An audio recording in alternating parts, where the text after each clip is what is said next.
Cuando ustedes ven algo como esto, ¿qué les habla? ¿Qué les dice? Un regalo, ¿verdad? Bueno, díganme, ¿a quién no le gustan los regalos? A todos nos gustan los regalos. ¿Y qué quiere decir un regalo para ti? Algo especial. ¿Qué más? Un presente. ¿Qué más? Algo que necesitaba y cayó muy bien en el momento preciso. Alguien me dijo por acá que cariño, sí. ¿Qué más? ¿Qué va a significar? Exactamente, ¿ve? Que te tiene presente, que esa persona está pensando en ti, que eres especial para ella, ¿verdad? Y que eres importante, que tú tienes un significado muy valioso en la vida de esa persona. Bueno, y cuando tú recibes un regalo, ¿qué haces con él? Dar las gracias. ¿Qué más? ¿Qué más haces con ese regalo?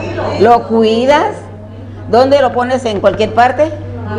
No, en un lugar especial, ¿verdad? Porque es un regalo que te dice a ti grandes cosas, grandes verdades. Bueno, precisamente el título de nuestra enseñanza hoy es La familia, regalo de Dios. Un regalo que Dios te ha dado, un regalo que Dios ha colocado en tus manos. Y cuando tú tomas ese regalo, debes saber qué vas a hacer con él. Bueno, en esta mañana yo quiero entregar este regalo a una persona que yo aprecio mucho. A todos ustedes los aprecio, pero con esta persona yo he estado muchos años muy cerca de ella, muy relacionada con ella, y hoy yo quiero que ella en su casa ponga este regalito como una muestra de ese amor. Chechi, para ti.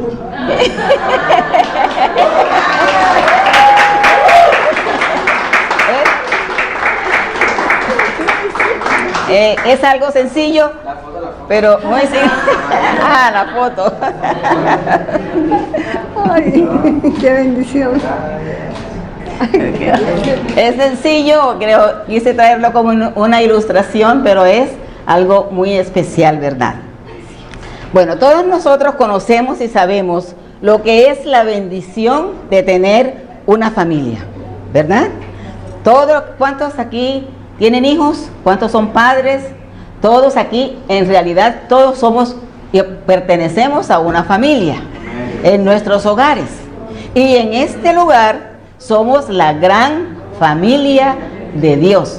Así que todos somos unidos por el vínculo de ese Espíritu Santo, por la salvación que hemos recibido en Cristo. Y la palabra dice que ya no somos extranjeros ni advenedizos, sino miembros de la familia de Dios. Entonces esta familia también hay que cuidarla y es muy significativa para nosotros.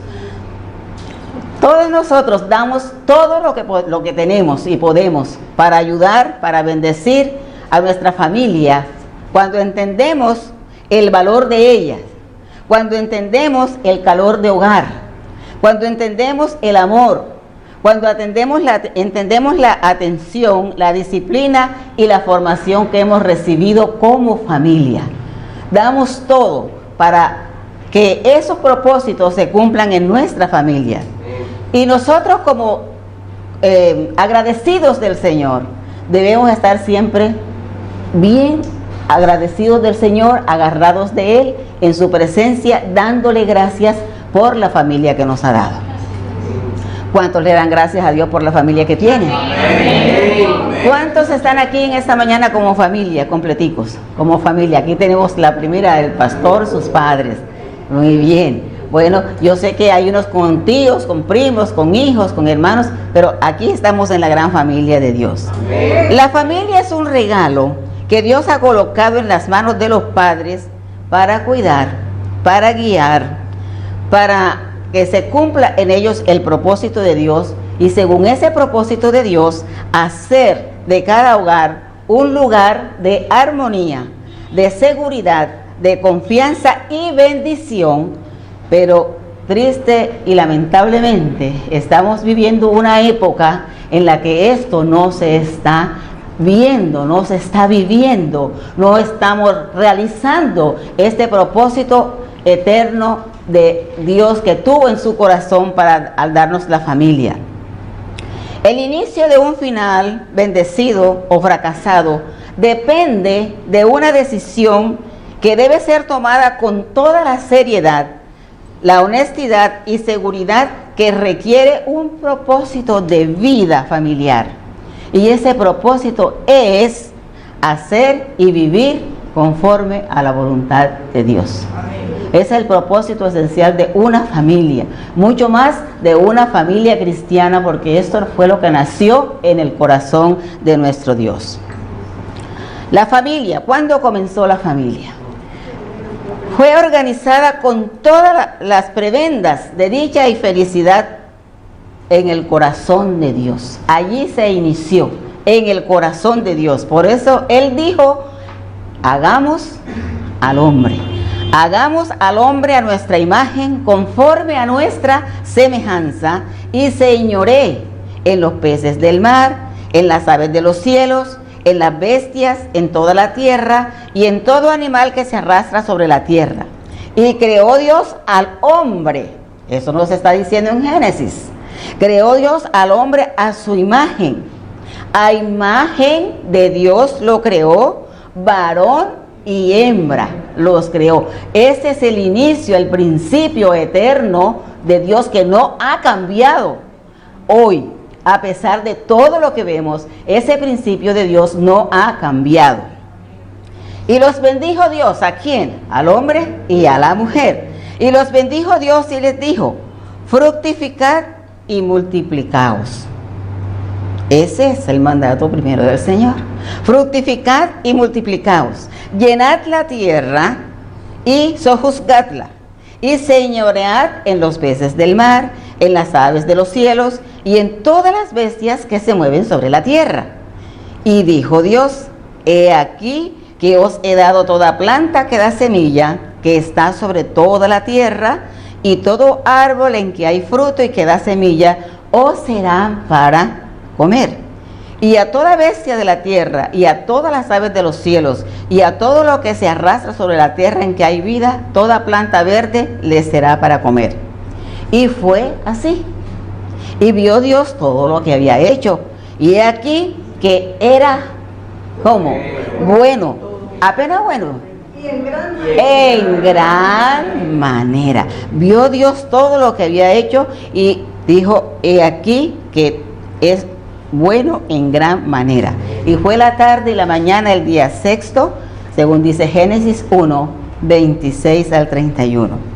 En este pasaje yo encuentro 3 frases muy significativas que me llaman la atención. A veces a uno le toca como que cuando le toca estudiar más descubre las verdades que están en la palabra del Señor. Y estas 3 frases que yo descubrí aquí estudiando fueron estas. Hagamos al hombre a nuestra imagen, conforme a nuestra semejanza. Era conforme a Dios, a su imagen, a su semejanza. La segunda, y los bendijo. Primero vamos a hacerlo, ya están hechos. ¿Ahora qué? Vamos a bendecirlos. ¿Y para qué vamos a bendecirlos? Vamos a bendecirlos para que prosperen y se multipliquen. Así es. Y en tercer lugar, cuando Dios ve a la criatura hecha, al hombre formado, y cuando ya le da su bendición, entonces dice, pero es que esto es maravilloso. Vio Dios que era bueno, ¿cómo? En gran manera. La obra de mis manos es maravillosa. El hombre, y como lo he hecho, es maravilloso. Entonces, el hombre desde un inicio fue hecho de una manera maravillosa, en gran manera. Así que si tú piensas que no vales mucho, que eres un producto de la raza humana, no, tú eres en gran manera maravilloso, hecho a la imagen y semejanza de Dios, hecho por el Creador, por el artífice perfecto, que se llama Dios. Eso eres tú. En primer lugar, entonces podemos ver, en la primera frase, podemos apreciar El carácter de Dios está de una forma muy especial transferido al hombre. De Dios al hombre, porque es creado a su imagen y semejanza. Para capacitarlo, Dios no podía crear algo así para que estuviera nomás en la tierra y llenar la tierra. Dios lo creó a su imagen y semejanza, transfirió en él de su propia vida para capacitarlo de tal manera que fuera capaz, en primer lugar, de hacer su voluntad, porque era conforme a la imagen y semejanza de él, hacer su voluntad sin tener excusa. Es que yo no puedo, no, es que te estoy dando de mí para que tú vivas como yo te estoy dando, de tal manera que fuera capaz de hacer su voluntad sin excusa alguna. Lo creó con todas las facultades a su imagen y semejanza, moralmente, intelectualmente, espiritualmente. Así que todo lo que en el hombre hay, ¿viene de dónde? De la misma esencia de Dios para nosotros. O sea, vemos cuán importantes somos nosotros. Porque en nosotros no es que somos solamente esta carne. Esta carne es el depósito donde Dios colocó de su imagen y semejanza para que hagamos la voluntad de Él, para que vivamos como Él quiere que lo hagamos. Ese en primer lugar. En segundo lugar, podemos entender lo que dice Pablo allá en Efesios, cuando dice en Efesios 1, 3 al 4, dice: bendito sea el Dios y Padre de nuestro Señor Jesucristo, que nos bendijo ¿con qué? Con toda bendición espiritual, aquí en la tierra, en los lugares celestiales en Cristo. O sea, Dios nos hace a su imagen y semejanza, nos bendice, nos da de Él, pero también nos provee de Él desde los lugares celestiales, nos bendijo en los lugares celestiales, con toda bendición espiritual. Nada le faltó al hombre, Dios lo bendijo para que se multiplicara y para que fructificara en la tierra, ¿verdad? Entonces Dios, en segundo lugar, es lo que vemos, Dios nos bendice con toda bendición espiritual en los lugares celestiales en Cristo, según nos escogió en Él, antes de la fundación del mundo. ¿En Él quién es? Dios. ¿Quién es en Él? En Cristo, ¿verdad? Según nos escogió en Cristo, en Él, para que fuésemos, ¿qué? Santos y sin manchas delante de Él, para que fuésemos su pueblo escogido, su pueblo adquirido, haciendo su voluntad, viviendo conforme la gracia de Él. El propósito firme y fiel de Dios es este. Y en tercer lugar, Dios se gozó cuando vio la perfecta obra y dijo: esto es bueno en gran manera. Esto es especial. Esto es la obra de mis manos. Dios había creado todo ya. Había creado los animales, el mar, los peces, las aves, el pasto, la hierba, todo eso, los árboles, todo eso. Y todo eso era bueno para Dios. Pero cuando Dios ve en el hombre de su imagen, en él, de la imagen de Dios en el hombre, Él dice que esto es bueno en gran manera. Entonces, ¿tú eres bueno cómo? En gran manera. Eres bueno en gran manera. Entonces vemos que Dios es bueno, santo y poderoso. En Eclesiastés dice: Dios lo hizo todo hermoso en su momento. En esta versión dice así: Dios lo hizo todo hermoso en su momento, y puso en la mente humana el sentido del tiempo, aun cuando el hombre no alcanza a comprender la obra que Dios ha realizado de principio a fin. Nos dice Eclesiastés 3:11. Exactamente, Dios es fiel. Todo lo hizo perfecto, lo hizo hermoso. Aunque nosotros no entendamos, no tengamos la capacidad de entender total y plenamente lo que Dios hizo, pero nos da capacidad de entender para vivir aquí, para hacer su voluntad, para entender que Él es el Señor, para que hagamos su voluntad conforme es el propósito eterno que hay en Él. En Génesis 2 se narra toda la labor que Dios había realizado y cómo había organizado todas las cosas hasta la creación del ser viviente Adán. Hasta ahí es un resumen, podemos decir, de lo que vamos a contar ahora, lo que viene después de esto. Dice que estando Adán creado, Dios sigue aún prodigando su amor y cuidado y comodidad para su criatura. Y en Génesis 2:8 dice: y Jehová Dios plantó un huerto en Edén. al oriente, y puso allí al hombre que había formado. Yo me imagino, la tierra estaba toda creada, todo estaba preparado para los animales, las aves, para la producción, porque hasta ese momento el hombre no había sido creado. Pero cuando el hombre es creado, dice Dios, tengo que buscarle un lugar, una comodidad.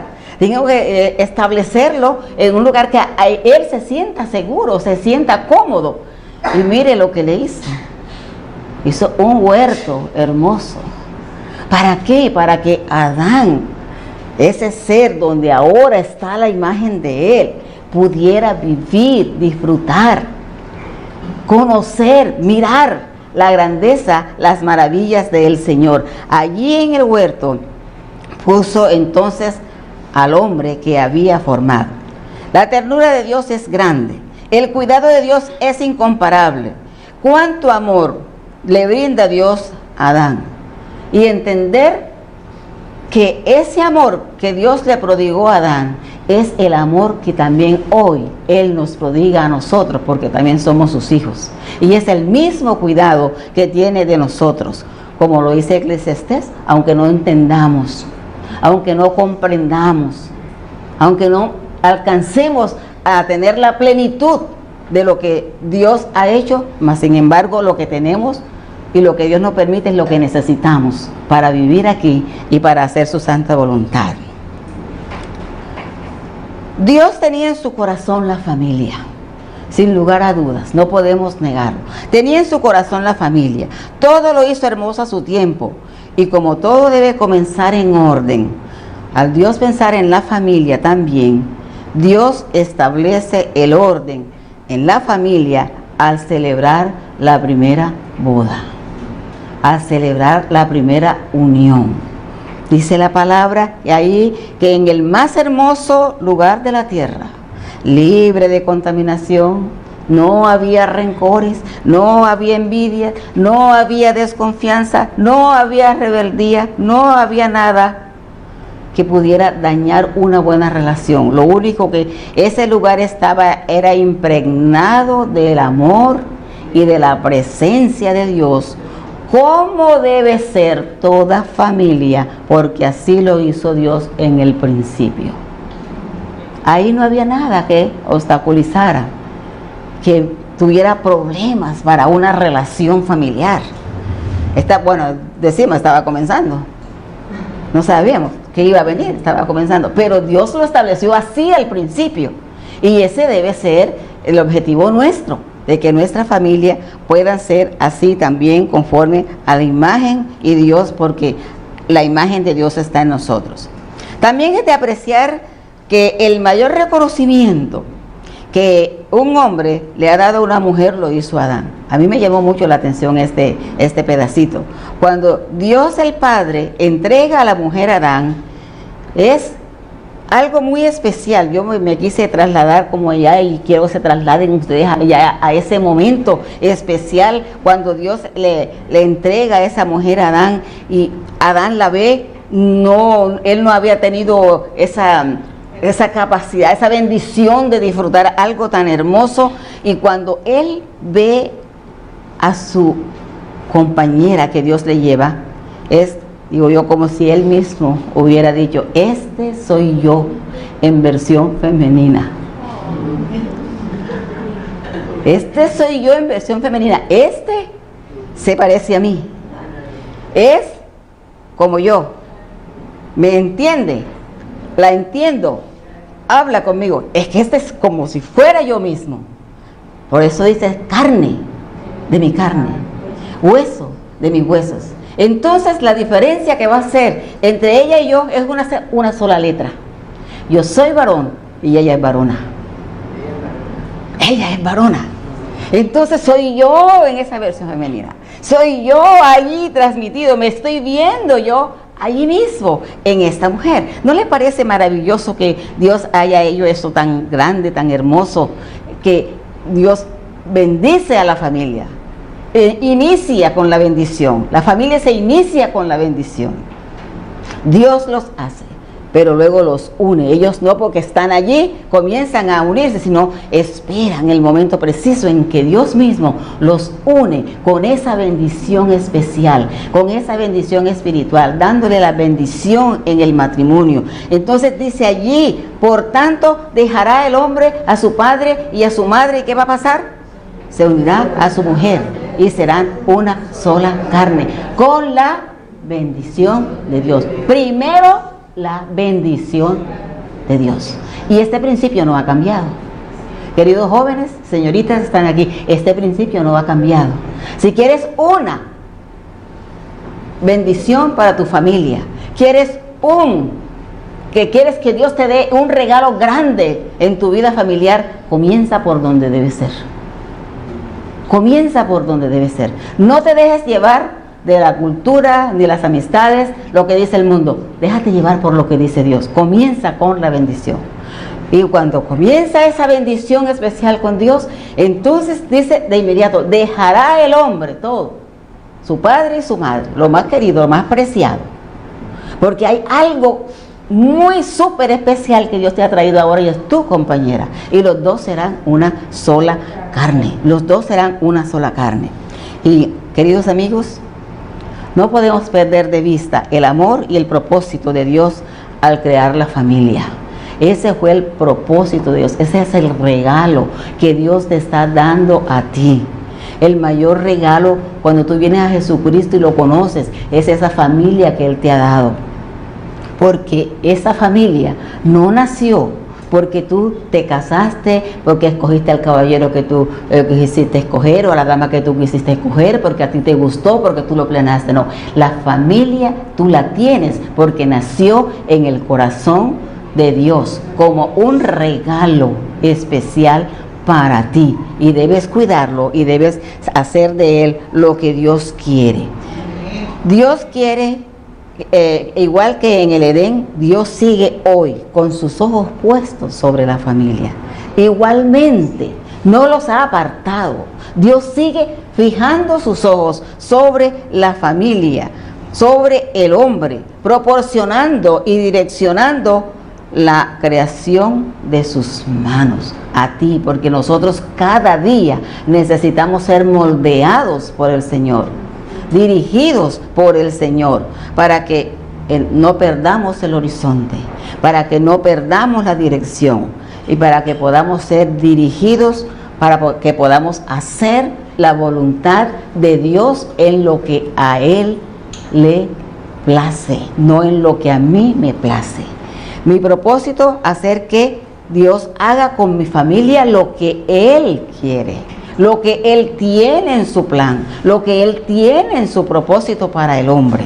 No es porque yo soy yo y yo soy papá y soy mamá y tengo derecho sobre mis hijos. No, olvídese que tú no tienes derecho ni sobre ti mismo. El derecho lo tiene Dios sobre ti, sobre tu familia, ¿verdad? Eso es importante y tenemos que tenerlo muy en serio. Pero ¿qué tan conscientes somos hoy, tanto las familias cristianas como la iglesia, de lo urgente que es cuidar la familia? De lo que urgente que es proteger la familia, que es vigilar, edificar, dedicar tiempo, enseñar y educar a nuestras generaciones en el verdadero conocimiento de Dios. ¿Qué tan conscientes somos hoy? Porque parece que generación tras generación la conciencia de responsabilidad se ha ido perdiendo, se ha ido devaluando el concepto familiar.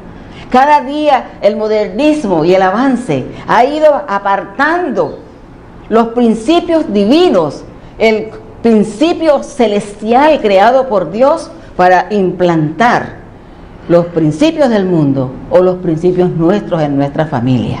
Es importante que reconozcamos esto, qué tanto temor de Dios tenemos para presentarnos delante de Él con nuestra familia. Debemos tener en cuenta el fruto que produce nuestra familia, que son los hijos, el fruto, los hijos, la familia, que Él nos ha delegado, que Dios ha colocado en nuestras manos para disfrutarlos. Oiga bien, para disfrutarlos. ¿Cuántos disfrutan de sus hijos? Amén.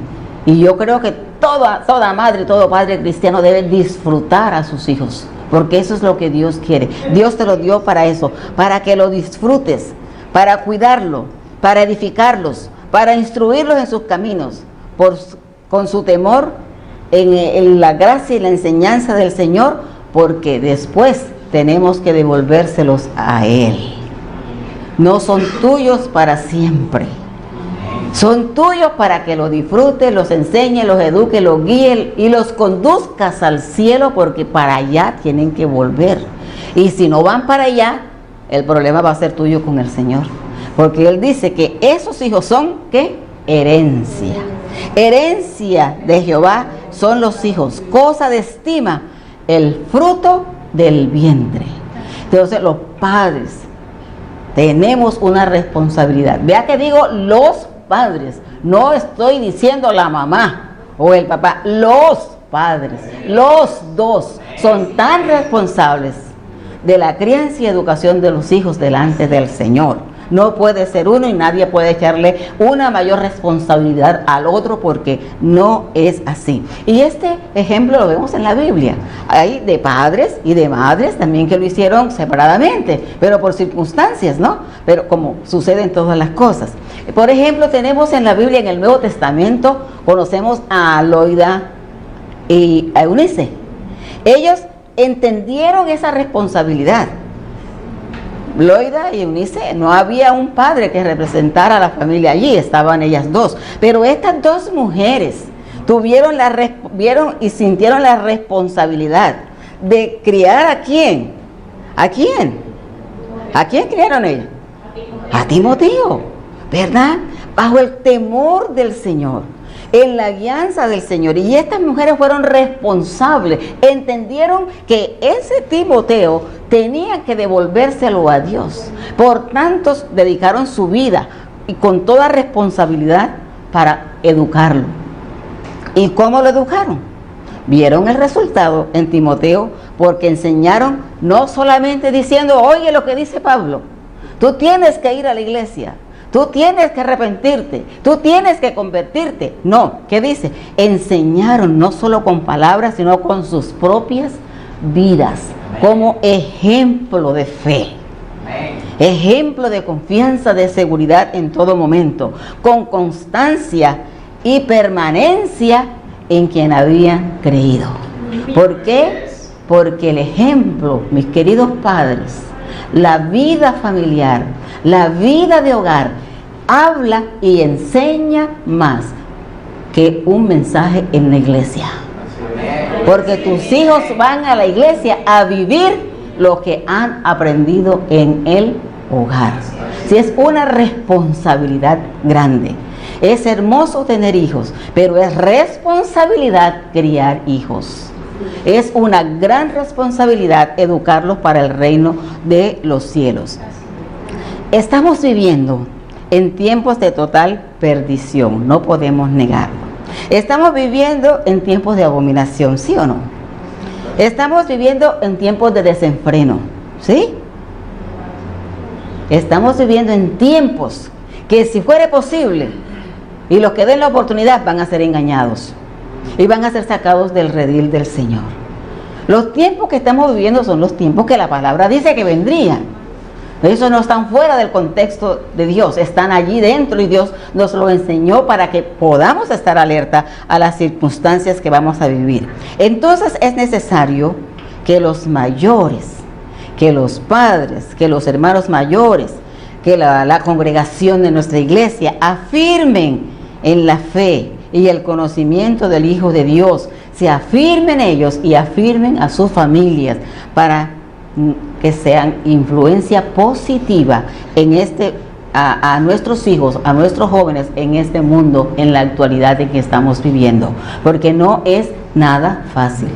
Estamos viviendo momentos muy difíciles y ustedes bien lo saben. Nuestros muchachos necesitan ver, no tanto oír, ver. Lo que se oye se olvida, lo que se ve se retiene. Lo que se ve está constantemente allí. Y un niño, un joven, un muchacho que ve todos los días a su padre y a su madre haciendo la voluntad de Dios y viviendo conforme a la voluntad de Dios, saldrá de ese hogar para hacer la voluntad de Dios, porque es lo que se ha fijado en su vida. Basta ya jugar a ser evangélicos. Oiga bien, estamos jugando mucho al evangélico. Somos evangélicos porque vamos a la iglesia. Ah, porque es que me gustó. Es porque cuando fulanito habla, a mí me da una paz, me da un gozo y yo quiero escuchar, pero no hay un compromiso con el Señor. Eso se llama jugar a ser evangélico. No juegue a ser evangélico, porque no le va a servir. Esto no vale la pena, eso se va a esfumar. No vale la pena leer la Biblia por costumbre. Tú puedes leer la Biblia todos los días, levantarte con la Biblia, lo primero que haces es cepillarte. Vives lo que dice la palabra. Estás jugando a ser evangélico. Eso no te va a servir absolutamente de nada. No basta eso. Mis queridos amigos y hermanos, no es correcto vivir una vida religiosa. No es correcto ir a la iglesia porque el pastor el lunes me llama tempranito, no fuiste ayer. ¿Qué te pasó? Que no te vi. No, eso no. Tú tienes que ir a la iglesia porque vas a edificarte y vas a edificar tu vida, tu familia y aún la vida de tu misma iglesia. Procurar un compromiso con Dios es lo primero que todo, un compromiso con Dios. Luego que tú tienes un compromiso con Dios, viene tu compromiso con la familia de inmediato. Allí, constante, porque tú sabes que ese Dios que te dio esa familia, te va a pedir cuenta de esa familia y también con la iglesia. Y hay que tener ese compromiso para rescatar primero tu familia y luego la familia que está afuera ya perdida. Así es. Si tú rescatas la tuya primero, tienes autoridad para rescatar a los de allá afuera. Pero no te pongas a ganar a los de afuera cuando los tuyos se están perdiendo. Eso no es. Eso es jugar a ser evangélico y Dios no quiere esto. Dios quiere que tú seas una persona que ama y glorifica el nombre del Señor. La familia es responsabilidad única de la pareja. Oiga bien. El criar, el educar, el corregir, el instruir a tus hijos es responsabilidad tuya. Es responsabilidad de la pareja. No es responsabilidad de la iglesia. La iglesia es la institución donde los hijos van a vivir, a servir a Dios y a hacer lo que han aprendido en el hogar. Hacerlo bien hecho, porque es el hogar la primera escuela donde ellos deben comenzar a escuchar la palabra del Señor. En la iglesia se edifica, en la iglesia se enseña la palabra de Dios. Los pastores son responsables de conducir a los feligreses en el temor del Señor, enseñando la verdad de la palabra de Dios para edificación de los fieles. Pero cuando te presentes delante del Señor, cuando tu familia se presente delante del Señor, no va a llamar, pastor, ¿qué pasó con la familia de Jorge? No, llama a Jorge. ¿Por qué? Porque él es el que tiene que responder por la familia que Dios le ha dado. En la Biblia tenemos ejemplos de padres que criaron hijos para Dios y padres que creyeron que por ser siervos de Dios, sus hijos ya estaban seguros. Esos dos ejemplos los tenemos en la palabra del Señor. En Samuel, primer libro, tenemos el ejemplo de una mujer. Tenemos el ejemplo de Ana. Una mujer que deseaba tener hijos, no tenía hijos. Y se buscó y quería saber cuál era la responsabilidad de tener hijos. Hoy están felices las que no tienen. Y las que tienen los dan. Los dan o los dejan, ¿verdad? Pero Ana, esta mujer, quería tener un hijo. Ella anhelaba tener un hijo. Y ella le pidió un hijo a Dios. Ella le pidió a Dios que le concediera un hijo. Y una vez nacido, ese hijo que tanto quería, que tanto deseaba, que tanto lo estaba pidiendo al Señor, ¿qué hizo con él? ¿Cuándo lo consagró? ¿Cuándo nació? Antes de haberlo concebido. Porque cuando ella oró, dijo, si tú me das un hijo, yo lo entrego a ti. Antes de haberlo concebido, ya se lo había entregado al Señor. Ya lo había dado al Señor. Ella se lo entregó, lo dedicó al servicio del Señor. Ana, y una vez nacido, Samuel, una vez nacido, ¿qué hizo él? Lo llevó al templo. Pero antes de llevarlo al templo, duró un tiempito con él. Un tiempito con él, ¿verdad? ¿Y qué pasó? ¿Qué se imaginan ustedes que pasó? Dicen aproximadamente 3 años, que era cuando lo destetaban para poderlo llevar. Vivía en Ramá y de Ramá lo llevó a Silo al sacerdote para dedicarlo al servicio del Señor. Pero ¿qué piensan ustedes que pasó en esos 3 añitos? Imagínense las mamás un momentico, tienen un niñito recién nacido allí. Bueno, y ya saben que cuando a los 3 años tienen que llevarlo porque ese era el compromiso que ya Ana tenía con el Señor. ¿Qué pasó durante esos 3 pequeños años? Ese corto tiempo, 3 años, ¿qué piensan ustedes? Le dio mucho amor. Lo disfrutó, le dio mucho amor. ¿Y usted cree que un niño de 3 años entiende el temor del Señor? ¿Ah? Sí, ¿verdad? Claro que lo entiende, porque en él está la imagen de Dios. Allí es donde se pone el fundamento en la vida del ser humano. Lo que hizo Jocabed con Moisés, ¿verdad? Ahora Ana lo está haciendo con Samuel. Esos 3 años fueron suficientes para que Ana cumpliera el propósito de Dios en la vida de Samuel.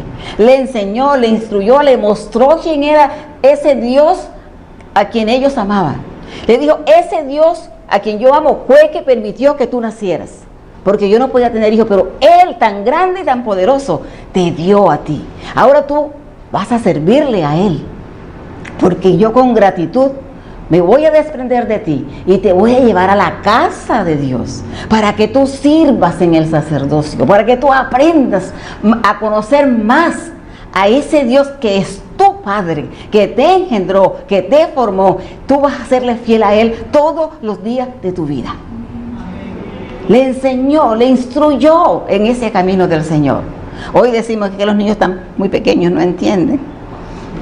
No entienden, no entiende usted que está perdiendo el tiempo, pero el Señor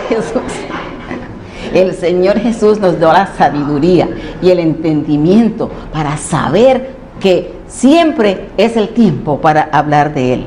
El sumo sacerdote, sin lugar a duda, instruyó a Samuel en el servicio a la iglesia, como instruyó a sus hijos al servicio, a servir al Señor también.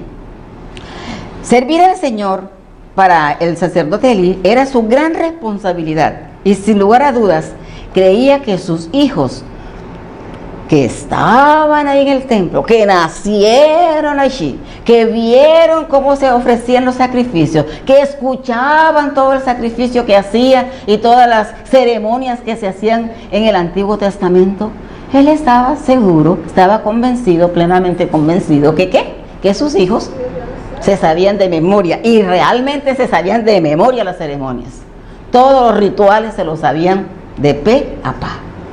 Pero había algo muy diferente en conocer las ceremonias, en hacer las cosas y vivir, y tener, y conocer, y saber quién es el Dios a quien ellos amaban. Pero el sumo sacerdote, él pensaba que su gran responsabilidad y era enseñar a sus hijos y que ellos, es más, ofrecieran los sacrificios. Pero la verdad triste y lamentable era otra, muy diferente a lo que el sacerdote estaba pensando que se podía estar sucediendo. Samuel había aprendido muy bien, porque ya es tan pequeño llevar al templo. Yo me imagino que Samuel también aprendió toda la liturgia que se llevaba a cabo en la iglesia, en el templo, así como lo hacían los hijos de Elí. Pero allí había una diferencia entre Samuel y los hijos de Elí. ¿Cuál era la diferencia? Que Samuel había sido instruido no en la liturgia, no en la religión, sino en el Dios santo y verdadero, en el que conocía el corazón, en que sabía que era el rey de reyes y señor de señores. En cambio, los hijos de Elí solamente estaban cumpliendo la ceremonia. Los hijos de Elí eran mayores, Samuel era pequeño. pero había la gran diferencia de una relación con Dios en la vida de estos personajes. Y viendo la condición en que estaba, mientras Elí pensaba que sus hijos estaban andando bien, Dios estaba triste, estaba enojado. Dios estaba viendo cómo su pueblo estaba haciendo lo incorrecto. ¿Y qué le dice? Le dice la palabra. Dice, mientras Elí pensaba que sus hijos eran ministros del altar, conociendo el proceder de ellos, porque la palabra de Dios dice claramente que los hijos de Elí, los hijos del sacerdote, estaban profanando los sacrificios, estaban profanando el templo, el lugar donde se reunían, porque hacían todo lo indebido. Ustedes conocen la historia y eso no se la quiero repetir, pero era una profanación total que estaban cometiendo los hijos de Elí. Entonces él, sin embargo, aunque le habían dicho, óigame, señor sacerdote, sumo sacerdote Elí, sus hijos no están haciendo lo correcto. No obstante, él lo que hizo fue llamarles y decirles, mire, oigan que no está haciendo lo correcto, están haciendo lo indebido, por favor, no hagan eso. Pero no, dice la palabra, que no le impidió a sus hijos el actuar mal, por lo cual sus hijos actuaban mal siendo los sacerdotes en el pueblo. Y en esa condición Dios le dice a Samuel, he aquí, Samuel, cuando le habla siendo un jovencito que aún no había tenido la experiencia de hablar, de escuchar la voz de Dios, Dios le llama y le dice a Samuel, he aquí, yo haré una cosa en Israel, que a quien la oyere le retañirán ambos oídos. Aquel día yo cumpliré contra Elí todas las cosas que he dicho sobre su casa, desde el principio hasta el fin, y le mostraré que yo juzgaré su casa para siempre. ¿Por qué? Por la iniquidad que él sabe. ¿Qué era lo que él sabía? ¿Qué era lo que él sabía? Que sus hijos, los ministros del altar, estaban profanando el nombre del Señor, el lugar, los holocaustos y todas estas cosas. Y Dios dice, por lo que él sabe, yo le juzgaré por la iniquidad que él sabe. ¿Por qué? Porque sus hijos han blasfemado a Dios. Y él, oigan bien eso, esta frase, oigan esta frase, padres, oigan, y él no los ha estorbado. Él sabe cómo están viviendo sus hijos. Padres, es la responsabilidad nuestra. Tú sabes cómo están viviendo tus hijos. Tú sabes cómo se están comportando tus hijos. ¿Y qué estás haciendo? Él no hizo nada. Él no los estorbó. Y estaban haciendo lo incorrecto y él lo sabía. Por tanto, yo he jurado a la casa de Elí que la iniquidad de la casa de Elí no será expiada jamás, ni con sacrificios, ni con ofrendas. 1 Samuel 3, 11 a 14. Queridos padres, nosotros tenemos que poner mucha atención a esto. Nosotros muchas veces nos convertimos en cómplices de nuestros hijos. Porque decimos que los amamos. Y porque los amamos, no los corregimos. Le escondemos sus actos que sabemos nosotros que no deben ser, para que el pastor no se dé cuenta, para que los hermanos de la iglesia no se den cuenta. Y los dejamos venir a la iglesia y muchas veces también a ofrecer sacrificios del Señor, a alabar al Señor, a servir en la escuela dominical, a hacer cualquier cosa en la iglesia. Pero sabemos perfectamente bien que nuestros hijos no están andando en lo correcto.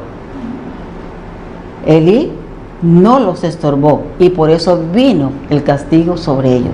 Pero ustedes tienen la oportunidad de estorbarlos, tienen la oportunidad de corregirlos, tienen la oportunidad de decir a sus hijos, esto no es así. Tú no puedes vivir en el mundo y en la iglesia. Tú tienes que tomar decisiones. Tú no puedes ser cómplice de las cosas ilegales que hagan tus hijos. Tú no puedes ser cómplice de eso. Si tú eres cómplice de eso, juntamente con ellos vas a recibir la recompensa. Pero si tú instruyes, si ellos insisten, ya eso es problema de ellos, pero tú cumple tu deber como padre. Elí no los estorbó y eso fue un problema serio para él. Los padres como Ana, como Eunice, están llamados a corregir a sus hijos, están llamados a instruir al niño en su camino, como dice el Salmo 119. ¿Con qué limpiará el joven su camino? Con guardar tu palabra. Con todo mi corazón te he buscado.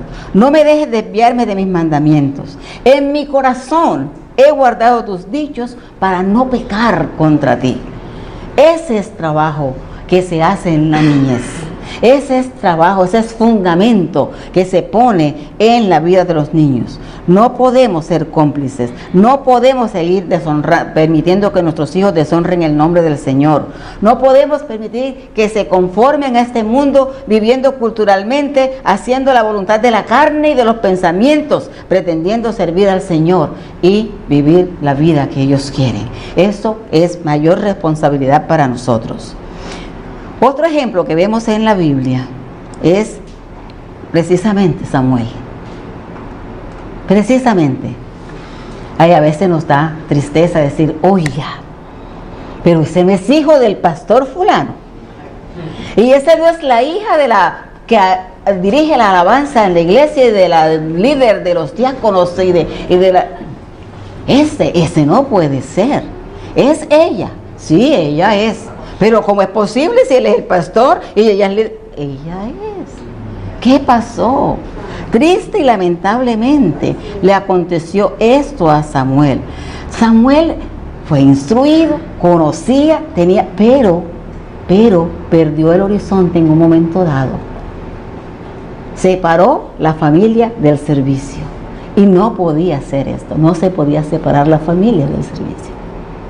Él tenía que velar tanto por el servicio a Dios, porque se hiciera la voluntad de Dios, como por la vida de sus hijos, como conducir a sus hijos en el temor del Señor, como conducir a sus hijos en la gracia del Señor, que sus hijos no fueran estorbo como fueron los de Elí, sino que fueran siervos del Dios Altísimo. Dice otro ejemplo de hombres que sirvieron al Señor fue Samuel, pero sus hijos no honraron a Dios. Samuel fue un siervo fiel e incansable. Samuel vivía para servir a Dios, sufría por el pueblo de Dios. Él sufrió por el rey Saúl. Cuando el rey Saúl se quería desviar, él lloraba, literalmente lloraba, ayunaba, para que Saúl no se apartara de los caminos del Señor. Pero qué triste y lamentable que siendo Samuel viejo, ya sus días se estaban cumpliendo, ya sus fuerzas se estaban acabando. Entonces puso a sus hijos por jueces sobre Israel. Y el nombre de su hijo primogénito fue Joel. Y el nombre del segundo Abías. Y eran jueces en Berseba. Pero no anduvieron los hijos por los caminos de su padre. Antes se volvieron tras la avaricia, dejándose sobornar y pervirtiendo el derecho.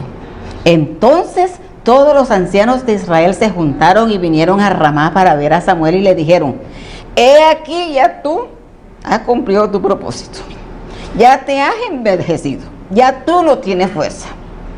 Así que, y ahora tus hijos, los que has puesto para servir, no andan en tus caminos. Por tanto, constitúyenos ahora un rey que nos juzgue, como lo tienen todas las naciones de la tierra. Tú has sido muy bueno, tú has hecho un trabajo eficaz, pero lo que tú has hecho no le ha servido a tus hijos. Ellos no han seguido tu ejemplo, porque los separaste, te dedicaste al ministerio y los abandonaste. Tu primer ministerio es tu familia. Tú tenías que enseñarles y educarles y conducirles en el camino del Señor para que ellos siguieran también tus pasos. Entonces vemos allí, hermanos, cómo nosotros nos podemos desviar. ¿Cuándo comenzamos a educar nosotros a nuestros hijos? ¿Cuándo? No nos confiemos de que somos cristianos por 25, 30, 40 años, que estamos en la iglesia por toda nuestra vida, que somos diáconos, hemos pasado por todos los cargos de la iglesia, por todo, no se nos ha quedado ninguno, ni de barrer, no se nos ha quedado ninguno. Pero ¿cuánto le has dedicado a tus hijos para enseñarles, para que mañana cuando tú tengas que hacerte de un lado, esos hijos vengan a ocupar tu lugar y los respeten igual que te respetaron a ti y vean en ellos la misma labor que Dios hizo a través de ti? Eso es importante. Uno de los peores engaños que tenemos nosotros como padres es pensar que nuestros niños no entienden, es pensar que a los niños todavía les hace falta tiempo para instruirlos en el camino del Señor. Pero en la época en que estamos viviendo, bien podemos observar, hoy mismo usted puede observar que tus hijos, los que están naciendo en esta generación, son más inteligentes que tú. Y nacen con un potencial mayor que el de nosotros cuando nacimos. Están súper desarrollados, la tecnología, la cultura, el desarrollo. Todas estas cosas han hecho una influencia tan grande en la vida de los muchachos que ya hoy nacen sabiendo. Ya no nacen con que necesidad de que tú le instruyas tanto. Hoy tú tienes que pensar en cómo lo vas a instruir y cómo lo vas a encaminar de acuerdo a lo que ellos están recibiendo y viendo en este mundo. Hay que cambiar el esquema. Hay que cambiar el esquema, Padre. Ellos ahora son tus maestros. Ellos ven y te enseñan a manejar esto. Te enseñan a manejar cualquier cosa en la vida. Te enseñan ellos a manejarlo. Y tú tienes que saber cómo lo vas a conducir. ¿Cómo vas a cambiar ese esquema que ellos traen? Para cambiarlos, conduciéndolos en el conocimiento del Señor, sin que tengan que dejar de usarlo. Tú tienes que enseñar a tus hijos cómo vivir en este mundo, cómo vivir en esta generación. Porque tú no vas a cambiar al mundo, el mundo va a seguir. Y el diablo va a seguir con la influencia más grande que pueda tener. Pero tú tienes que saber cómo conducir a tus hijos para que sigan viviendo en este mundo, siendo ellos influencia al mundo y no el mundo influencia en ellos. Amén. Eso es lo que tenemos que saber nosotros y conocer. Tenemos que entender que el modernismo, la tecnología, el desarrollo intelectual, el trabajo, todo esto está ganándonos la partida. Pero nosotros tenemos que entender que es una gran responsabilidad. El Señor Jesús dijo: dejad a los niños venir a mí, no se lo impidáis, porque de ellos es el reino de los cielos. Tú tienes ahora que instruir. Tú dirás: bueno, ya yo no tengo pelados pequeños, ya yo no tengo hijos pequeños, pero tienes nietos, pero tienes amigos, tienes vecinos, tienes mucha gente a quien tú puedes instruir, a quien puedes conducir en el camino del Señor, a quien Dios te está llamando para que tú les instruyas. ¿Sabes por qué? Porque tú aquí en este mundo puedes disfrutar todo lo que quieras, la comodidad, el dinero, la vida intelectual, tener todo lo que tú quieras, pero todo lo que en este mundo tú tienes, todo lo que en este mundo a ti te pertenece, se queda aquí en este mundo el día que tú te mueras. Y lo único que vas a llevar al cielo son las almas. Y esas almas tienen que ser primeramente las almas de tus hijos, las almas de tus nietos, las almas de tu familia y las almas de todo el que puedas ganar. Pero es lo único que llevamos allá. Por eso, padres, yo les insto, y a todos los que están aquí, a los padres presentes, actuales y los futuros padres: si tú no crees que eres creación hermosa de Dios, que tienes un buen creador, un buen diseñador, vas a vivir como tú quieres. Pero si sabes que tú eres precioso para Dios y que Dios te ha enseñado y te ha dado todas las herramientas para vivir como tú quieres, como tú debes vivir en este mundo y honrarle a Él, glorificarle a Él, yo te insto a que sigas, que busques al Señor de los señores, que entiendas la gran responsabilidad, que aunque en la iglesia hay programas para tantas cosas, jóvenes, muchachos, actividades y una otra cosa, esto no va a llenar la vida de tus hijos. La vida de tus hijos se llena en tu hogar, en tu responsabilidad. Esto refuerza, pero la vida, la eficacia de la vida del hijo está en lo que tú haces en el hogar, en lo que tú vives en el hogar. Es tu responsabilidad. Y recuerda, no es responsabilidad de la abuela, no es responsabilidad del pastor, no es responsabilidad de la niña que cuida a tu niño para que tú te vayas a trabajar, no. Todo eso puede darse, pero los únicos que van a dar cuenta a Dios por esos hijos son ustedes como padres. Por eso es importante que entiendas que debes buscar al Señor, que debes rendir tu vida al Señor, que sin Él no vas a poder criar a esos hijos que Dios te ha dado. Sin Él no vas a poder tener la sabiduría, el conocimiento, la táctica para ganar a tus hijos. No es con religión, no es con cantaletas continuas que tienes que hacer esto y lo otro y que mire y que te vas para el infierno y que te lleva el diablo. Olvídese de esas cosas. Es tu vida consagrada al Señor, rendida a Cristo, a los pies de Cristo, donde tú puedes recibir de Dios la sabiduría para comprender, para hacer que tus hijos se afirmen en el conocimiento de Cristo. Hoy es más difícil para ustedes que lo fue para mí cuando mis hijos estaban pequeños, porque no había lo que había hoy. Hoy la mente está llena de muchas cosas. Antes las mentes estaban más limpias, más vírgenes, más desocupadas. Y uno podía hablarle a los hijos del temor del Señor y que lo escuchaban. Hoy tú le hablas al Señor y te van a salir con Batman, con no sé quién, con los muñecos de estos otros que hacen esto y hacen lo otro y te tratan de confundir porque eso tiene ellos. Por eso que tú tienes que ir al Señor y pedirle sabiduría para que Él cumpla su propósito en tu familia. Y el propósito de Dios para tu familia es que tú con tu familia te reúnas en el cielo con Él. Ese es el único propósito eterno de Dios. Yo quiero pedirle que se coloquen de pies. Yo no sé, ni conozco la familia de ustedes, sus hogares, no los conozco. Y ¿sabe qué? Tengo que darle gracias a Dios porque no los conozco.